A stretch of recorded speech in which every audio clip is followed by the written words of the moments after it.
بسم اللہ الرحمن الرحیم۔ السلام علیکم۔ پروگرام الکلام کے ساتھ آپ کا میزبان محمد شعیب رضا حاضر خدمت ہے۔ ناظرین کرام، اس پروگرام کے پہلے حصہ میں ہم قرآن کریم کی کچھ آیات کو سمجھنے کی کوشش کرتے ہیں، اور دوسرا حصہ کچھ ایسے سوالات پہ مشتمل ہوتا ہے جو نوجوانوں کے ذہن کے اندر پیدا ہوتے ہیں اور ان کا جواب جاننا بہت ضروری ہے۔ ہمارے ساتھ شریک گفتگو ہیں جناب محمد امانت رسول صاحب۔ امانت صاحب، بہت شکریہ آپ کے وقت کا۔ میری معاونت کے لیے موجود ہیں جناب احمد بلال صاحب۔ احمد، بہت شکریہ آپ کے وقت کا۔ انشاءاللہ آپ کے سوالات پروگرام کے آخر میں ہم ایڈریس کریں گے۔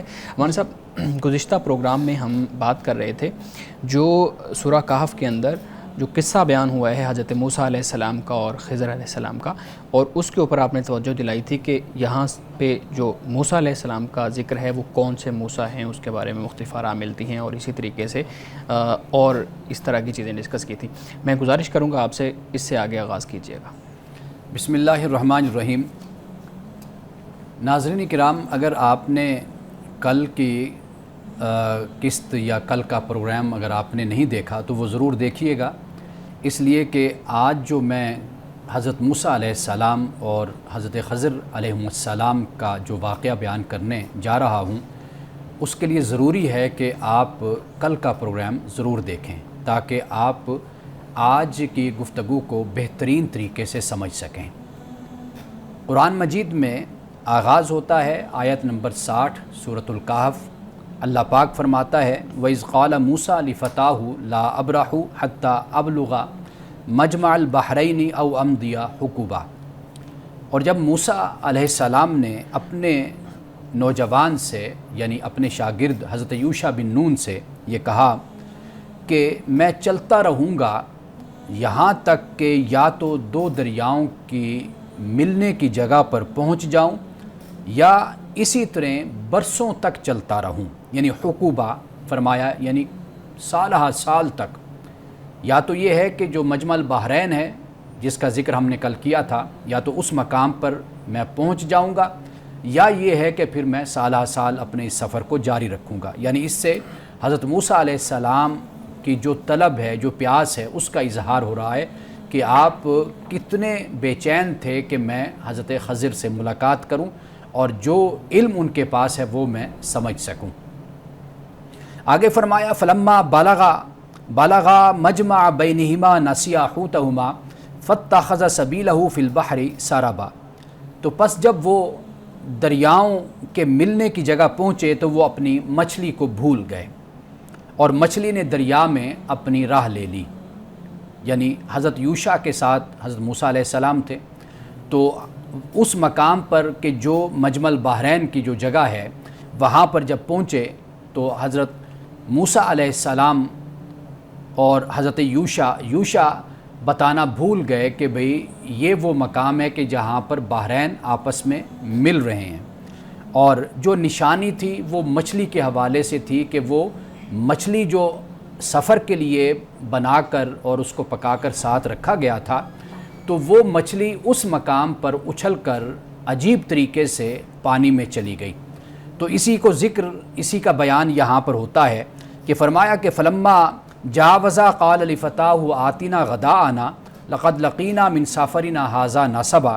پھر جب وہ آگے بڑھے تو موسیٰ علیہ السلام نے اپنے شاگرد سے کہا کہ ہمارا کھانا لاؤ۔ غدا سے مراد یعنی ناشتہ آپ کہہ لیجئے کہ یہ لاؤ، ہمارے اس سفر سے ہم کو بڑی تھکاوٹ ہو گئی ہے۔ اب اس کے بعد یوشع کہتے ہیں قال ارأیت اذ اوینا الی الصخرۃ فانی نسیت الحوت وما انسانیہ الا الشیطان ان اذکر واتخذ سبیلہ فی البحر عجبا۔ کہ میں کیا عرض کروں کہ جب ہم اس پتھر کے پاس ٹھہرے تھے تو میں مچھلی کو بھول گیا اور مجھ کو شیطان نے بھلا دیا کہ میں اس کا ذکر کرتا، اور مچھلی عجیب طریقے سے نکل کر دریا میں چلی گئی۔ اس کے بعد کہا کہ قال ذالک ما کنا نبغی۔ حضرت موسیٰ علیہ السلام نے کہا کہ اسی جگہ پر ہی تو ہم پہنچنا چاہ رہے تھے، یعنی یہی تو وہ پوائنٹ تھا۔ فرتدا علی آثارہما قصصا، اور پھر وہ دونوں واپس اپنے قدموں کے نشان دیکھتے ہوئے لوٹے۔ اور پھر اس کے بعد فوجدا عبدا من عبادنا آتیناہ رحمتا من عندنا وعلمناہ من لدنا علما۔ تو انہوں نے وہاں ہمارے بندوں میں سے ایک بندے کو پایا، یعنی حضرت خضر علیہ السلام کو، جس کو ہم نے اپنے پاس سے رحمت دی تھی اور جسے ہم نے اپنے پاس سے علم سکھایا تھا۔ یعنی حضرت خضر کو اللہ سبحانہ و تعالیٰ نے رحمت بھی اپنی عطا فرمائی، اور پھر یہ ہے کہ اپنی طرف سے علم بھی عطا فرمایا تھا۔ اور پھر اس کے بعد موسیٰ علیہ السلام نے ان سے کہا کہ قال لہ موسیٰ هل اتبعک علی ان تعلمنی مما علمت رشدا۔ حضرت موسیٰ علیہ السلام نے ان سے کہا کہ کیا میں آپ کے ساتھ رہ سکتا ہوں تاکہ آپ مجھے اس علم میں سے سکھا دیں جو آپ کو سکھایا گیا ہے، یعنی جو اللہ سبحانہ و تعالیٰ نے آپ کو سکھایا ہے اس سے آپ مجھے بھی سکھا دیں۔ تو خضر نے کہا قال انک لن تستطیع معی صبرا، انہوں نے کہا کہ آپ میرے ساتھ صبر نہیں کر سکتے، وکیف تصبر علی ما لم تحط بہ خبرا، اور ساتھ اس کی وجہ بھی بتا دی کہ آپ اس چیز پر کیسے صبر کر سکتے ہیں کہ جو آپ کے علم کے دائرے سے باہر ہے، یعنی آپ کی واقفیت کے دائرے سے باہر ہے۔ قال ستجدنی ان شاء اللہ صابرا ولا اعصی لک امرا، حضرت موسیٰ علیہ السلام نے کہا انشاءاللہ آپ مجھے صبر کرنے والا پائیں گے اور میں کسی معاملے میں آپ کی نافرمانی نہیں کروں گا۔ قال فإن اتبعتنی فلا تسألنی عن شیء حتی احدث لک منہ ذکرا، تو انہوں نے کہا کہ اگر تم میرے ساتھ چلتے ہو، یعنی حضرت موسیٰ علیہ السلام سے کہا کہ اگر آپ میرے ساتھ چلتے ہیں تو مجھ سے کوئی بات آپ نے پوچھنی نہیں ہے جب تک کہ میں خود آپ سے اس کا ذکر نہ کر دوں۔ فانطلقا، پھر دونوں نے چلنا شروع کر دیا۔ حتی اذا راکبا فی السفینۃ خرقها قال اخرقتها لتغرق اہلها لقد جئت شیئا امرا، جب وہ دونوں چلے یہاں تک کہ جب وہ کشتی میں سوار ہوئے تو اس شخص نے کشتی میں، یعنی حضرت خضر نے کشتی میں چھید کر دیا، یعنی سوراخ کر دیا۔ تو حضرت موسیٰ علیہ السلام نے کہا کہ کیا آپ نے اس کشتی میں اس لیے سوراخ کر دیا ہے کہ کشتی والوں کو غرق کر دیں؟ تو یہاں پر پھر حضرت خضر نے کہا کہ قال الم اقل لک انک لن تستطیع معی صبرا، کہا کہ کیا میں نے یہ کہا نہیں تھا آپ کو کہ آپ میرے ساتھ صبر نہیں کر پائیں گے؟ حضرت موسیٰ علیہ السلام نے کہا قال لا تؤاخذنی بما نسیت ولا ترہقنی من امری اسرا، کہ میں نے موسیٰ علیہ السلام نے کہا کہ میری بھول پر مجھ کو آپ، یعنی میری اس بھول جانے پر آپ میری گرفت نہ کریں اور میرے معاملے میں سختی سے آپ کام نہ لیں۔ اور پھر اس کے بعد فانطلقا، تو پھر وہ دونوں چلنے لگے۔ حتی اذا لقیا غلاما فقتلہ، یہاں تک کہ وہ دونوں ایک لڑکے سے ملے اور پھر فقتلہ، حضرت خضر نے اس لڑکے کو قتل کر دیا۔ قال اقتلت نفسا زکیۃ بغیر نفس، تو حضرت موسیٰ علیہ السلام نے فرمایا کیا آپ نے ایک معصوم جان کو مار ڈالا حالانکہ اس نے کسی کا خون نہیں کیا تھا؟ یہ تو آپ نے ایک عجیب سا کام کر دیا، نکرا یعنی نامعقول سا کام کر دیا۔ حضرت خضر نے پھر کہا کہ قال الم اقل لک انک لن تستطیع معی صبرا، کیا میں نے آپ سے نہیں کہا تھا کہ آپ میرے ساتھ صبر نہیں کر سکیں گے؟ قال ان سألتک عن شیء بعدها فلا تصاحبنی، حضرت موسیٰ علیہ السلام نے کہا کہ اگر میں آپ سے کسی چیز کے متعلق پوچھوں تو آپ بے شک پھر مجھے ساتھ نہ رکھیں، اور قد بلغت من لدنی عذرا، اب میری طرف سے آپ اس عذر کی حد کو آپ پہنچ گئے۔ اب اس کے بعد فانطلقا، پھر انہوں نے چلنا شروع کر دیا دونوں نے۔ حتی اذا اتیا اہل قریۃ استطعما اہلہا فابوا ان یضیفوہما فوجدا فیہا جدارا یرید ان ینقض فاقاما، یہاں تک کہ جب وہ ایک بستی والوں کے پاس پہنچے تو وہاں کے لوگوں سے کھانا مانگا، انہوں نے ان کی میزبانی سے، مہمان نوازی سے انکار کر دیا، اور پھر اس کے بعد ان کو وہاں ایک دیوار ملی جو گرنے والی تھی، گرا چاہتی تھی، تو خضر نے اس دیوار کو سیدھا کر دیا۔ حضرت موسیٰ علیہ السلام نے کہا کہ بھئی آپ نے لو شئت لاتخذت علیہ اجرا، اگر آپ چاہتے تو آپ اس پر مزدوری بھی لے سکتے تھے، اس کا معاوضہ بھی لے سکتے تھے۔ اب حضرت خضر نے کہا قال ھذا فراق بینی و بینک، کہ اب جو ہے میرے اور آپ کے درمیان جدائی ہے۔ سأنبئک بتاویل ما لم تستطع علیہ صبرا، کہ میں آپ کو ان چیزوں کی حقیقت بتا دوں گا کہ جن پر آپ نے صبر نہیں کیا۔ اب کیا بتایا؟ تو فرمایا کہ اما السفینۃ فکانت لمساکین یعملون فی البحر فاردت ان اعیبها وکان وراءہم مالک یاخذ کل سفینۃ غصبا. کہا کہ جو کشتی کا معاملہ ہے وہ یہ ہے کہ یہ کشتی چند مسکینوں کی تھی، غریبوں کی کشتی تھی، وہ درمیان میں کشتی چلاتے محنت مزدوری کرتے تھے، تو میں نے چاہا کہ اس کو عیب دار کر دوں، اس میں عیب ڈال دوں. کیوں؟ اس کی وجہ یہ ہے کہ ان کے آگے ایک بادشاہ تھا کہ جو ہر کشتی کو زبردستی چھین لیا کرتا تھا. یعنی اگر کشتی صحیح سلامت ہے، ٹھیک ہے، تو وہ کشتی اپنے پاس رکھ لیتا. تو میں نے اس لیے سوراخ کر دیا، یعنی اس کو داغدار کر دیا، عیب دار کر دیا، تاکہ وہ بادشاہ ان غریبوں کی کشتی نہ لے. وَأَمَّا الْغُلَامُ، اور جہاں تک غلام کی بات ہے، فَكَانَ أَبَوَاهُ مُؤْمِنَيْنِ فَخَشِينَا أَن يُرْهِقَهُمَا طُغْيَانًا وَكُفْرًا، کہ اس کے جو والدین تھے وہ ایماندار تھے، یعنی ایمان والے تھے. ہم کو اندیشہ ہوا کہ وہ بڑا ہو کر اپنی سرکشی اور کفر سے ان کو تنگ کرے گا. فَأَرَدْنَا أَن يُبْدِلَهُمَا رَبُّهُمَا خَيْرًا مِّنْهُ زَكَاةً وَأَقْرَبَ رُحْمًا، اور ہم نے یہ چاہا کہ ان کا رب ان کو اس کی جگہ ایسی اولاد عطا کرے جو پاکیزگی میں اس سے بہتر ہو اور شفقت کرنے والی، یعنی رحمہ، رحم کرنے والی ہو. ناظرین کرام، اس سے آگے انشاءاللہ ہم کل اس واقعے کے اسباق کے ساتھ بقیہ حصے کو ہم بیان کریں گے. جی بہت شکریہ مانند صاحب. ناظرین کرام، یہاں پہ وقت ہوا چاہتا ہے ایک بریک کا، ہمارے ساتھ رہیے گا.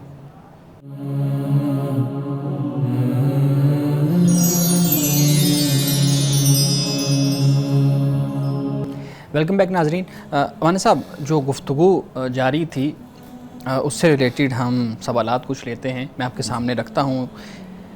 ایک تو یہ کہ مچھلی فرائی اس لیے کی گئی کہ اس کو کھایا جائے گا، اور حضرت موسیٰ علیہ السلام نے اس خواہش کا اظہار بھی کیا کہ مجھے اس سفر سے تھکاوٹ ہوئی ہے تو وہ کھانا جو ہم نے تیار کیا تھا وہ لے آؤ. جبکہ دوسری طرف یہ بیان کیا جا رہا ہے کہ جہاں وہ مچھلی زندہ ہوگی وہی تمہارا مقام ہے، وہی مجمع البحرین ہے. اب یہ دونوں باتیں تو متضاد ہیں کہ ایک طرف آپ کو خود پتہ ہے کہ مچھلی ہم نے اپنے کھانے کے لیے فرائی کیا، دوسری طرف آپ کو یہ پتہ ہے کہ جب یہ مچھلی زندہ ہو جائے گی تو ہم اس مقام پہ پہنچ جائیں گے. اب قرآن اس کو اور طریقے سے بیان کرتا ہے، لیکن یہ واقعہ جیسے ہمارے ہاں بیان کیا جاتا ہے تو اس کے اندر تو یہ تضاد جو ہے نا وہ واقعہ ہو جاتا ہے. کیا کہیں گے اس پہ؟ دیکھیے، پہلی بات تو یہ ہے کہ خود اس معاملے پر کوئی جواب نہیں دیا گیا. یہ اللہ سبحانہ و تعالیٰ کی طرف سے حکمت ہے، اور اللہ کی طرف سے یہ ایک جگہ کا تعین بھی کیا گیا.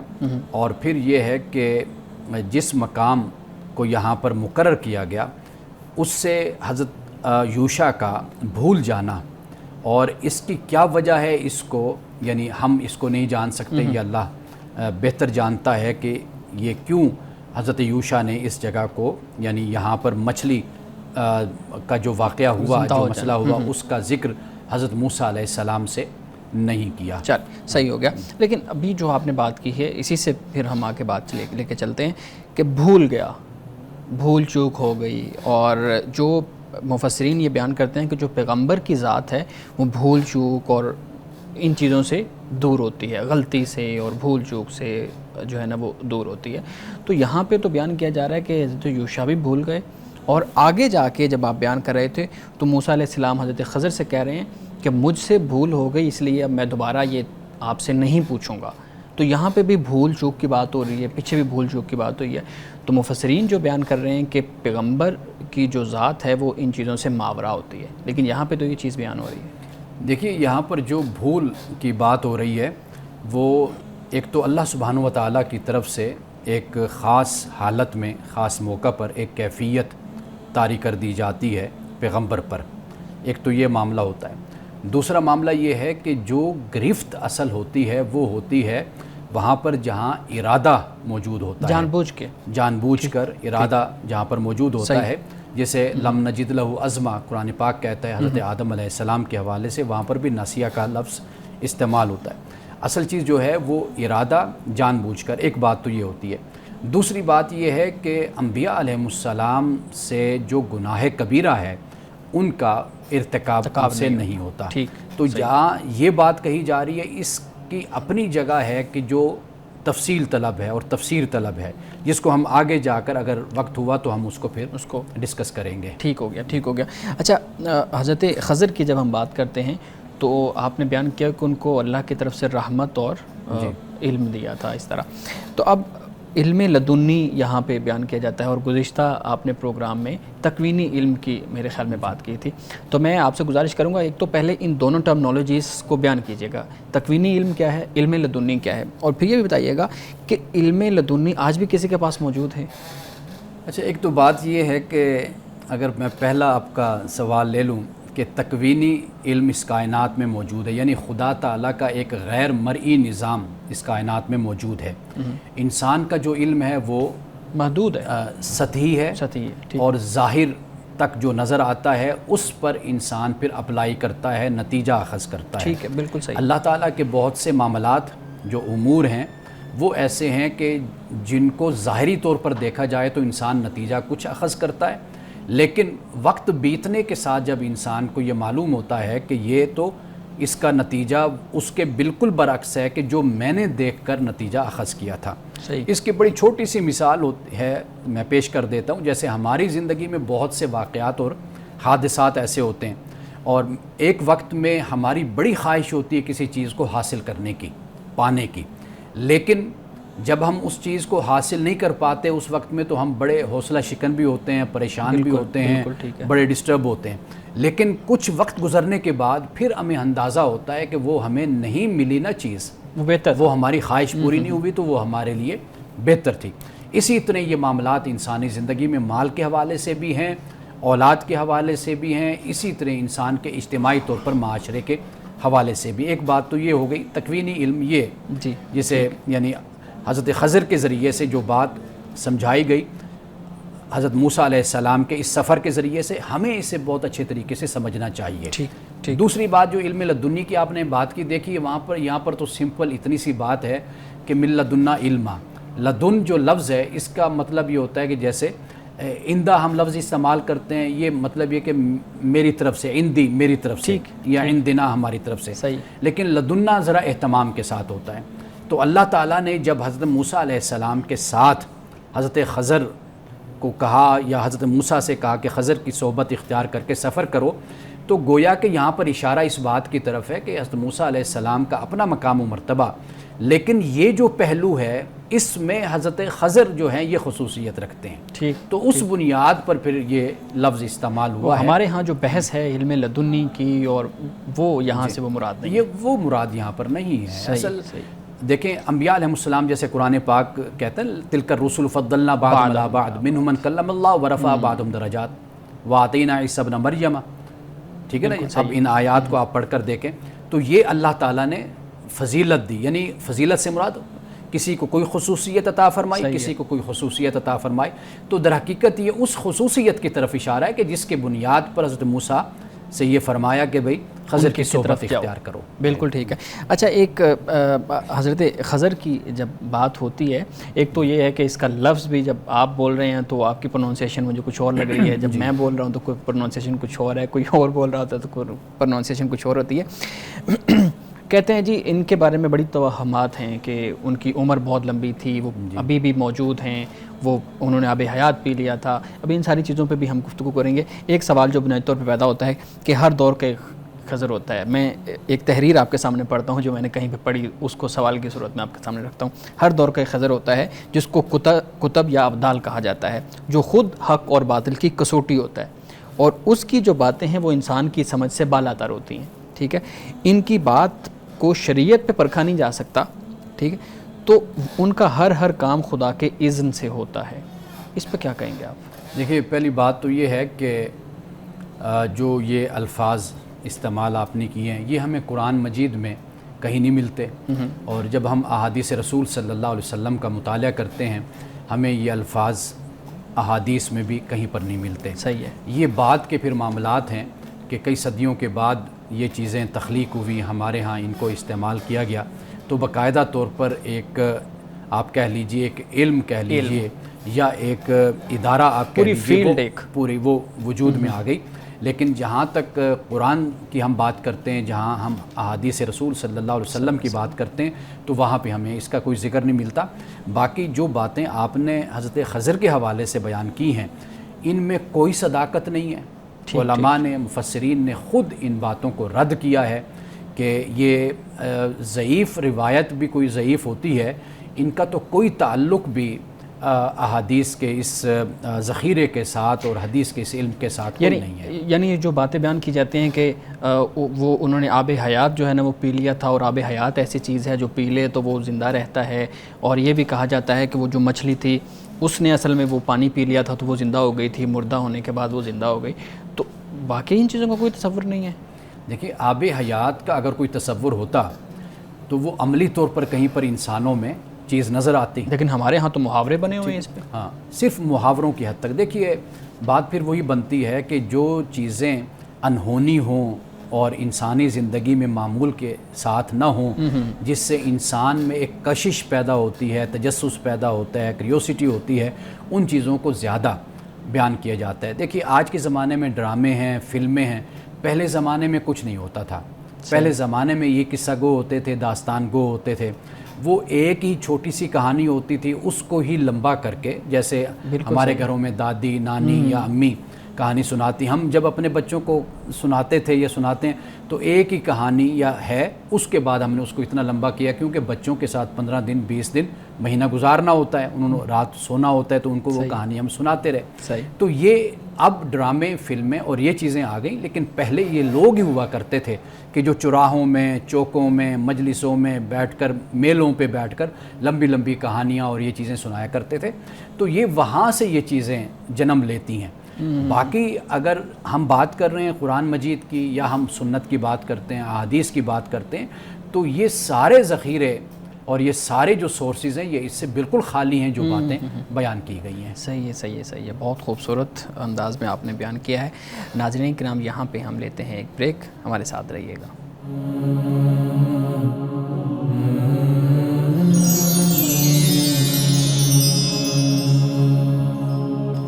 ویلکم بیک ناظرین۔ امان صاحب، آخری سوال اس واقعے سے متعلق آپ کے سامنے رکھوں گا۔ ہمارے ہاں وہی بحث جو ہم پہلے کر رہے تھے، حضرت خضر زندہ ہیں نہیں زندہ، آب حیات پیا ہے نہیں پیا، ٹھیک ہے، آب حیات موجود بھی ہے نہیں موجود، اسی سے متعلق ایک دعا ہمارے ہاں دی جاتی ہے، اور ہمارے گھروں میں بھی خاص طور پہ ہمارا جو ایریا ہے، یعنی ہمارا جو پنجاب کا کلچر ہے، اس میں عمر خضری سے متعلق کہ اللہ تمہیں عمر خضری عطا فرمائے، تو اب اس کا تعلق تو جوڑا جاتا ہے اس واقعے کے ساتھ، تو اب یہ دعا تو اس وقت بہتر ہوگی جب پورا واقعہ اسی نہج پہ ہوگا جس نہج پہ سوچ کے یہ دعا دی جا رہی ہے، کیا کہیں گے اس پہ؟ دیکھیے، جو محاورے ہوتے ہیں نا، جو جسے ہم ضرب الامثال کہتے ہیں، اس کے لیے کوئی ضروری نہیں ہوتا کہ کوئی اتھینٹک واقعہ ہو، اتھینٹک بات ہو تو اس کی بنیاد پر کوئی آپ محاورہ، پروورب کوئی تشکیل دیتے ہیں، بناتے ہیں۔ یہ چیزیں اصل ہوتی ہیں کہ آپ جو ایسی بات کہ جو انسان کو متوجہ کرے، انسان پر اثر انداز ہو، اس کو تخلیق کیا جاتا ہے اپنی زبان کے مطابق۔ ٹھیک، تو یہ جو عمر خضر بولا جاتا ہے ہمیں روایات میں، اور یہ روایات ایسی ہیں کہ جن کی کوئی سند نہیں ہے، کہ جیسے حضرت خضر ہیں، حضرت الیاس ہیں علیہم السلام، کہ بھئی یہ زندہ ہیں اور یہ حج کے موقع پر آتے ہیں اور یہ وہاں پر موجود ہوتے ہیں، اور یہ جو کچھ بھی ہے ان کی کوئی سند بھی ان روایات کی نہیں جو ہمارے ہاں نقل کی جاتی ہیں۔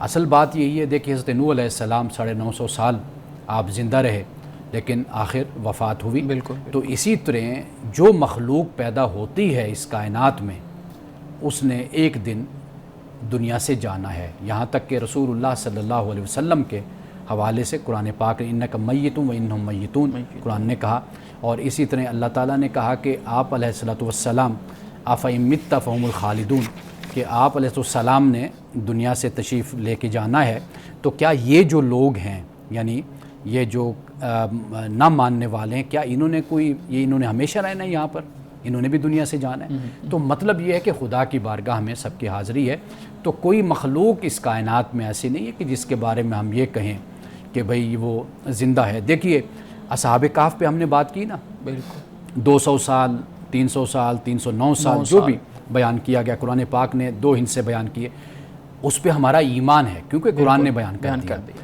آپ اس کو سائنسی توجیہ سے بیان کریں، بے شک آپ کرتے رہیں، کوئی حرج نہیں ہے اس میں، لیکن اگر یہ کچھ نہ بھی ہو تو ہمارا ایمان اس پر ہے کہ اللہ تعالیٰ اس پہ قدرت رکھنے والا ہے۔ بالکل ہاں بالکل اگر حضرت خضر کے حوالے سے اگر کوئی مستند بات ہو، قرآن نے جسے بیان کیا ہو، آپ علیہ السلام نے کسی مستند حدیث میں بیان کیا ہو، تو سر آنکھوں پر ہم اس پر ایمان رکھتے ہیں. بالکل ٹھیک. تو ہم پھر کسی اور بات کو سائیڈ پہ کر دیں گے، لیکن جو کچھ بھی حضرت خضر علیہ السلام کے حوالے سے کہا گیا ہے اس کی کوئی سند نہیں ہے. بالکل صحیح ہے، بالکل ٹھیک ہے، بہت خوبصورت. بلال صاحب آپ کے پاس بھی کچھ سوالات ہوں گے تو آپ بتائیے گا کس موضوع پہ سوالات ہیں اور ہمارے صاحب کے سامنے رکھیے گا. جی بہت شکریہ. آج کے پروگرام میں مختلف موضوعات پہ سوالات آپ سے کروں گا. اکثر ہاسپٹلز میں دیکھا جاتا ہے ڈاکٹرز اپنی سہولت کے لیے بھی ایسا کرتے ہیں، بعض اوقات ان کی نیت نہیں ہوتی لیکن اس طرح ہو جاتا ہے کہ کسی پیشنٹ کے کسی عضو کا نقصان ہو گیا یا پھر کسی کی ڈیتھ بھی ہو سکتی ہے. تو سوال یہ پیدا ہوتا ہے کہ اگر کسی ڈاکٹر سے کسی بھی پیشنٹ کے کسی عضو کا نقصان ہوتا ہے یا اس کی ڈیتھ ہو جاتی ہے تو اس صورت میں شریعت ہمیں کیا رہنمائی کرتی ہے کہ وہ ڈاکٹر اس کا کوئی ضمان ادا کرے گا؟ دیکھیے پہلی بات تو یہ ہے کہ جو آج کا طریقہ کار ہوتا ہے وہ یہ ہے کہ اگر کوئی مریض اس حالت میں لایا جاتا ہے کہ جو واقعی کریٹیکل کنڈیشن میں ہے اور آگے ڈاکٹر جو اس کا علاج کرتا ہے وہ دیکھتا ہے کہ آیا کہ اس میں کتنے چانسز ہیں کہ یہ مریض بچ پائے گا یا نہیں بچ پائے گا، یا خدا نہ خواستہ کوئی آپریشن میں کسی معاملے میں اس مریض کی جان بھی جا سکتی ہے. اگر ایسی کوئی صورت ہو تو وہ پہلے ہی جو آنے والے ساتھ ہوتے ہیں، آپ ان کو سرپرست کہہ لیں، باپ ہے یا بھائی ہے یا بیٹا ہے، کوئی بھی ہوتا ہے، تو ان سے وہ پہلے ہی سائن کروا لیتے ہیں اس پر کہ بھائی یہ معاملہ ہے، کنسنٹ لے لیتے ہیں. ہاں پورا، یعنی کہ اگر ہم یہ کام کریں گے، آپریشن کریں گے، یہ قدم اٹھائیں گے تو خدا نہ خواستہ اگر مریض کی جان کو نقصان پہنچے یا کسی حوالے سے بھی پہنچے تو پھر یہ نہ ہو کہ پھر آپ ہمیں بلیم دیں یا کوئی ہمارے خلاف کوئی مسئلہ ہو. تو اب تو یہ صورتحال ہو جاتی ہے پیدا. اچھا اب معاملہ یہ ہے کہ دیکھیے کہ جس کے پاس مریض کو لایا گیا وہ آیا کہ اس کی اتھارٹی رکھتا ہے یا نہیں رکھتا. یعنی مثال کے طور پر ہمارے ہاں سب سے پہلے تو یہ معیار ہوتا ہے جو مد نظر رکھا جانا چاہیے کہ جس کے پاس مریض کو لے کر جایا جا رہا ہے آیا کہ وہ ڈاکٹر بھی ہے یا نہیں ہے. ہمارے ہاں تو آپ کو معلوم ہے کہ ڈاکٹر نہیں ہوتے، وہ صرف ڈسپینسر جس کو عطائی قسم کے ہوتے ہیں، وہ بیٹھ جاتے ہیں. تو واضح بات ہے کہ ایسا جو ڈاکٹر ہوگا یہ صرف ضمان کیا اس نے ادا کرنا، یہ تو دیت بھی ادا کرے گا نا. جی بالکل. تو ایک تو یہ صورت بن جاتی ہے. یعنی ایک شخص وہ ہے کہ جو اتھارٹی رکھتا ہے، اتھورائز ہے وہ کہ بھئی وہ اس کا علاج کرے. مثال کے طور پر کوئی ہارٹ کا پیشنٹ ہے تو وہ ہارٹ اسپیشلسٹ کے پاس لایا گیا تو وہ اس نے اس کا آپریشن کیا، خدا نہ خواستہ اس سے کوئی کام ایسا ہو گیا کہ جس کی وجہ سے اس کے چانسز تو اپنی جگہ پر قائم ہیں. تو جب اگر نیگلیجنس بھی نہیں ہے، غفلت بھی نہیں ہے، اور جو بندہ ہے وہ ایکسپرٹ بھی ہے اور وہ اتھورائز بھی کرتا ہے کہ اس نے یہ کرنا ہے، تو پھر تو اس معاملے میں کوئی ایسی صورت نہیں ہے. لیکن کہیں پر آپ کو غفلت نظر آتی ہے، کوئی ایسا مسئلہ نظر آتا ہے، تو واضح بات ہے کہ یا تو پھر اس پر ضمان ہے، یعنی اس نے اس کا جرمانہ ادا کرنا ہے، یا پھر یہ ہے کہ دوسری صورت میں یہ ہے کہ وہ اس کی دیت پھر ادا کرے گا. تو اسلام اس بارے میں کیا رہنمائی کرتا ہے؟ لائک ایک عورت کا سی سیکشن ہو رہا ہے، عام طور پہ یہ ہوتا ہے کہ جو ڈاکٹرز ایکسپرٹس ہیں وہ بالکل ٹائم جب ہوتا ہے، یعنی وہ جو پہلا بیسک جو کام ہے خواتین کے لیے وہ جسم کو وہ کاٹتے ہیں، اور اس کے بعد جب بالکل ان ٹائم ہوتا ہے تو پھر وہ جو بھی ڈاکٹر میل فیمیل ہیں ان کو بلاتے ہیں. تو کیا اس کا کوئی زمان بھی ہوگا اس کے اوپر؟ دیکھیے اب جو ساتھ جو ڈیوٹی دینے والے ہوتے ہیں وہ واضح بات ہے ان کے اسسٹنٹ ہوتے ہیں. جی آپ اگر کسی ڈاکٹر کے پاس دوائی لینے جاتے ہیں تو جو جونیئر ہوتے ہیں ان کو وہ تعلیم دی جا رہی ہوتی ہے، ان کو سمجھایا جا رہا ہوتا ہے، تو وہ ساتھ ساتھ ایک لحاظ سے وہ قانونی طور پر ان کی جو کنڈیشن ہے، جو ان کی ایک منصب کہہ لیجیے، وہ وہی بن جاتا ہے کہ وہ ڈاکٹر کے ساتھ موجود ہوتے ہیں. وہ ان کی اجازت سے کھڑے ہوتے ہیں، اجازت سے ہوتے ہیں. پھر یہ کہ وہ صرف کوئی ایک آپریشن نہیں، وہ جتنے بھی ہیں وہ ان کے ساتھ سارے معاملات کو لے کر چلتے ہیں. یہ ہر ادارے میں یہی طریقہ اختیار کیا جاتا ہے. سر ہم اس کی کوئی قیمت بتا سکتے ہیں کہ اتنی قیمت آپ نے ادا کرنی ہے، کوئی بھی نقصان ہو جاتا ہے؟ دیکھیے قیمت تو اس کی کوئی نہیں بتائی جا سکتی. یہ تو ایک تو معاملہ یہ ہوتا ہے کہ قانونی طور پر دیکھا جاتا ہے کہ قانون اس کے بارے میں کیا مقرر کرتا ہے، کیا طے کرتا ہے. دوسری بات یہ ہوتی ہے کہ خدا نہ خواستہ کوئی ایسا نقصان ہوتا ہے تو پھر اس میں جو ورثاء کے ساتھ جو معاملہ طے پاتا ہے تو وہ اور دیت کی صورت میں جو طریقہ کار طے ہوتا ہے اس کے مطابق اس پر عمل کیا وہ آپس میں نیگوسیشن بھی کر سکتے ہیں اور دیت جو بیان کی ہے مختلف فقہاء نے وہ بھی ہو سکتی ہے. بالکل ٹھیک ہے. پلیز سر کریڈٹ کارڈ کا استعمال آہستہ آہستہ بڑھ رہا ہے. کریڈٹ کارڈ کے بارے میں اسلام کیا رہنمائی کرتا ہے؟ اس کا استعمال درست ہے یا نہیں؟ دیکھیے کریڈٹ کارڈ کے بارے میں ہمارے ہاں جو اکثر کی رائے ہے وہ تو یہی ہے کہ اس کا استعمال ناجائز ہے. جی. یعنی اس کی وجہ کیا ہے؟ وہ کہتے ہیں کہ آپ ایک رقم استعمال کرتے ہیں بالکل اور پھر اس کو ایک خاص مدت کے اندر آپ واپس کر دیں تو وہ تو ٹھیک ہو گیا معاملہ، کہ اس پر پھر آپ کو کوئی پینلٹی کہہ لیجئے، کوئی جرمانہ آپ کو نہیں دینا پڑتا. لیکن جب آپ 1 مہینہ یا 52 دن یا کچھ ایسی مدت ہوتی ہے وہ گزر جاتی ہے تو اس کے بعد پھر آپ پر وہ ایک جرمانہ جو ان سے ہے وہ آپ کو ادا کرنا ہوتا ہے. وہ کہتے ہیں کہ جو قرض پر منفعت ہے وہ اصل میں اس کو ربا یعنی اس کو سود کہتے ہیں. جی. روپے پر آپ نے کسی کو 100 روپیہ دیا تو آپ نے کہا جی اگلے مہینے اگر آپ اس مہینے کے اندر پے کر دیں گے تو 100 روپیہ دیں گے، اگر 1 مہینہ گزر جائے گا تو اس پر پھر 110 روپیہ آپ مجھے دیں گے. تو یہ جو صورت بن جاتی ہے تو یہ سود کی بن جاتی ہے. ایک رائے یہ ہے. جی. دوسری رائے جو ہمارے سامنے آتی ہے وہ یہ ہے کہ اس کا استعمال جائز ہے. اس کی وجہ کیا ہے؟ وہ کہتے ہیں کہ یہ ایسی صورت بن جاتی ہے کہ جیسے مثال کے طور پر آپ کسی دکاندار سے ادھار لیتے ہیں چیز، اور یا پھر یہ ہے کہ جیسے مثال کے طور پر آپ میں کوئی چیز لینا چاہتا ہوں تو آپ کہتے ہیں جی میں آپ یہ پیسے دے دیتا ہوں، آپ یہ خرید لیں تو بعد میں آپ مجھے اس کی واپسی آپ مجھے کر دیجئے گا. اب یہ کام ایک فرد کے لحاظ سے ہے، لیکن ایک کام وہ ہے کہ جو ادارے کے ذریعے سے ہو جاتا ہے. اب ادارہ جو ان سا ہے وہ قانونی صورت میں وہ یہ کہتا ہے کہ آپ اس مدت میں اگر واپس کر دیں گے تو ایز اٹ از جو اماؤنٹ ہے وہ آپ واپس کریں گے.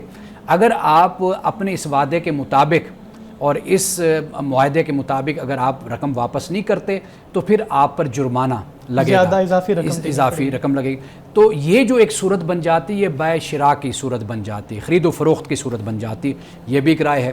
میں نے دونوں آراء آپ کے سامنے رکھ دی ہیں اور ناظرین بھی دیکھ رہے ہیں. جو وہ پسند کریں گے یا جس پر ان کا اطمینان ہوگا وہ اس رائے کو اختیار جو کر لیں دماغ گے. اجازت دے یہ بڑی خوبصورت بات ہے کریں گے اس کے مطابق وہ عمل کر لیں. چونکہ یہ جو صورت بنتی ہے بیع و شراء والی یہ بھی سمجھ آتی ہے، کیونکہ ایک لحاظ سے اب جو ادارہ ہے وہ آپ کو خرید کر ایک چیز دے رہا ہے، یعنی پیسے آپ کو مہیا کر رہا ہے کہ آپ یہ چیز خرید لیں، پے وہ کر رہا ہے. اب آپ یا تو اس کو اس کی مدت کے اندر پیسے دے دیں گے، یا پھر ایسے ہی ہے کہ جیسے دنیا میں کئی جرمانے فائن آپ پر لگتے ہیں. جیسے مثال کے طور پر آپ اگر ٹریفک جو لائٹس ہیں یا سگنل ہے اس کی اگر آپ خلاف ورزی کرتے ہیں تو واضح بات ہے کہ آپ پر جرمانہ عائد ہوتا ہے. اس طرح کے کئی جرمانے جو آپ پے کرتے ہیں تو یہاں پر بھی ایک لحاظ سے جرمانہ ہی ہے کہ جو آپ کو پے کرنا ہے. صحیح، یعنی اس کی ایک صورت بن گئی ہے. ناظرین کرام یہاں وقت ہوا چاہتا ہے ایک بریک کا، ہمارے ساتھ رہیے گا.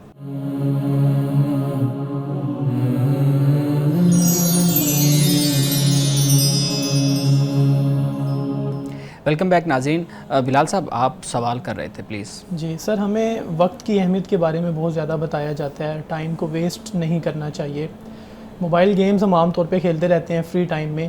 آپ یہ بتائیے گا موبائل گیمز کھیلنا کیسا ہے، یا جو موبائل گیمز بناتے ہیں ان کے لیے کیا یہ بنانا بھی درست عمل ہے یا نہیں ہے؟ اور خاص طور میں اس میں ایڈ کر دوں معذرت، اور خاص طور پہ جو لوڈو، شطرنج اور اس طرح کے گیمز ہیں، خاص گیمز میں ایسے بھی ہوتا ہے نا بعض اوقات گیمز کی وجہ سے کئی لوگوں کی ڈیتھس ہو رہی ہوتی ہیں، تو یہ بھی آپ دیکھیں. پہلی بات تو یہ ہے کہ جس گیم کی حوصلہ افزائی ہونی چاہیے وہ گیم تو ہے جسمانی طور پر انسان کی ہیلتھ کا معاملہ ہوتا ہے. آپ فٹ بال کھیلتے ہیں، آپ کرکٹ کھیلتے ہیں، آپ ہاکی کھیلتے ہیں، بیڈمنٹن کھیلتے ہیں. یہ گیمز وہ ہیں کہ جو آپ کو ہیلتھی رکھتی ہیں، جسمانی طور پر آپ کو مضبوط رکھتی ہیں. حوصلہ افزائی تو اس کی ہے اور پریفرنس اس کو حاصل ہے. دوسری بات یہ ہے کہ یہ جو گیمز بنانا ہوتا ہے اب اس کا بھی ایک مقصد ہے کہ انسان ذہنی طور پر مصروف ہوتا ہے، ایکٹیو ہوتا ہے. تو یہ ایک حد تک ہر چیز وہ جو کہتے ہیں نا access of every thing is bad. تو ہمارے جو استاد تھے وہ کہا کرتے تھے کہ access of every thing including violence, کہ یہ انسان کو جو ایکسیس ہو جاتی ہے، ایک چیز کا حد سے بڑھ جانا ہوتا ہے، یہ انسان کے لیے پھر نقصان کا باعث بنتے. ہر چیز ایک توازن میں ہو، اعتدال میں ہو تو اس میں کوئی حرج نہیں ہے. لیکن ہمیں دو باتیں ہمیشہ مد نظر رکھنی چاہیے بحیثیت ایک مسلمان کے. ایک تو یہ ہے کہ گیمز میں کوئی فحاشی یا فحش جی جو معاملات ہوتے ہیں، تصاویر ہوتی ہیں یا ایسی چیزیں، اس سے پرہیز کرنا چاہیے. جو بنانے والا ہے اگر وہ مسلمان ہے تو واضح بات ہے کہ ہم اس کے لیے بات کریں گے کہ اگر وہ مانتا ہے ایک چیز کو، ایمان کو، اسلام کو، تو اس کے لیے پھر ہم یہ تعلیم، یہ حکم بیان کر رہے ہیں جی کہ وہ یہ ہے کہ وہ جب بنائے گا ایک تو اس چیز سے پرہیز کرے کہ جسے ہم کہتے ہیں فحاشی، عریانی اور اس طرح کی چیزیں. دوسرے نمبر پر جو معاملہ ہوتا ہے وہ ہوتا ہے کہ کوئی عقیدے کے خلاف نہ ہو، جیسے شرک کے معاملات ہوتے ہیں، شرکیہ، جی مشرکانہ. یہ دو چیزیں ہیں کہ جس سے ایک مسلمان کو پرہیز کرنا چاہیے جو بھی وہ گیمز بنائے، اور کھیلنے والوں کو بھی اسی چیز پر عمل کرنا چاہیے. صحیح. باقی جو لوڈو وغیرہ یہ جو گیمز ہیں ان پر یہ ہے کہ یہ جائز ہیں، کھیلی جا سکتے ہیں، لیکن جو جوے کا طریقہ ہوتا ہے اس پر تو وہ طریقہ کار ٹھیک نہیں ہے. واضح بات ہے کہ جب ہم جوے کی بات کریں گے، قمار بازی کی بات کریں گے، صورت ہی الگ بن جاتی ہے، وہ تو صورت ہی الگ بن جاتی ہے، وہ پھر دوسری صورت بن گئی. تو لہٰذا ان گیمز کے کھیلنے پر کوئی پابندی نہیں ہے.